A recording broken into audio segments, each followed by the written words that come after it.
Now, joining us on the line from Berkeley is Ralph Schoenman. He's the author of The Hidden History of Zionism. Many thanks for joining us here on Press TV, sir.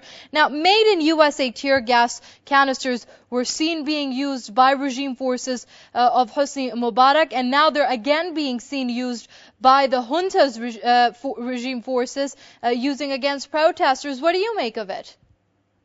Well, this has been well established, and as you were indicating today, Occupy Wall Street activists from Pennsylvania to New York had demonstrated in solidarity with the Egyptian people, and in particular protesting the manufacturers and financial backers of U.S. gas manufacturer called Combined Systems, Inc. The protest took place at the plant in Jamestown and in New York City, and it was specific in referring to not merely what is called tear gas, but chemical weapons that have a similarity to nerve gas.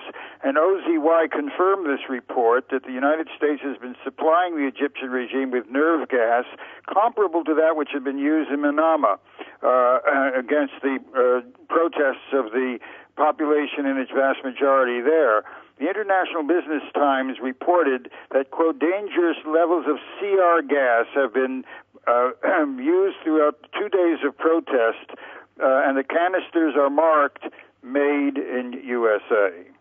Indeed. Now, throughout the uprisings and revolutions in the Middle East and North Africa, we have seen the U.S. dealing with repressive regimes, selling them arms and weapons as well as munitions such as tear gas, as you pointed out.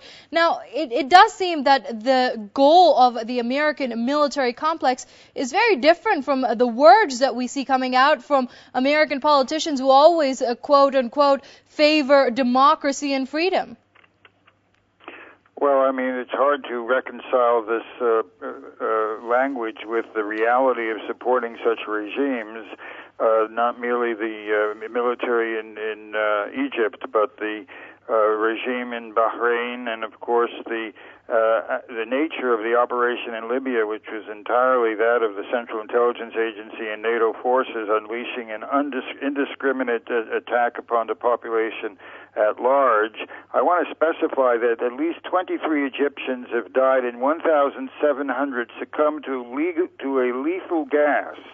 The Huffington Post reports on this, and Care 2 now. So it's not just a question of tear gas. These are chemical weapons that have been made available to the military regime. It's an intense, lethal version of CS gas, and it is indisputably a chemical weapon akin to nerve gas that's been unleashed here. And it's a measure of the fact that the military, the SCAF in Egypt, with the facade of these elections, has made it clear that it retains authority with respect to matters of the military and the economy and foreign policy. In short, this parliament is but a facade. The retained control by the military apparatus is ensured by the posture of the military, the position of the military, and these rushed elections are only by way of giving a patina of legitimacy to continued operation of the military dictatorship in effect throughout Egypt. And Mr. Schoenman, just very quickly, if you can, now this comes as the U.S. has said that it needs at least another decade to destroy its chemical weapons arsenal. Do you see a correlation here?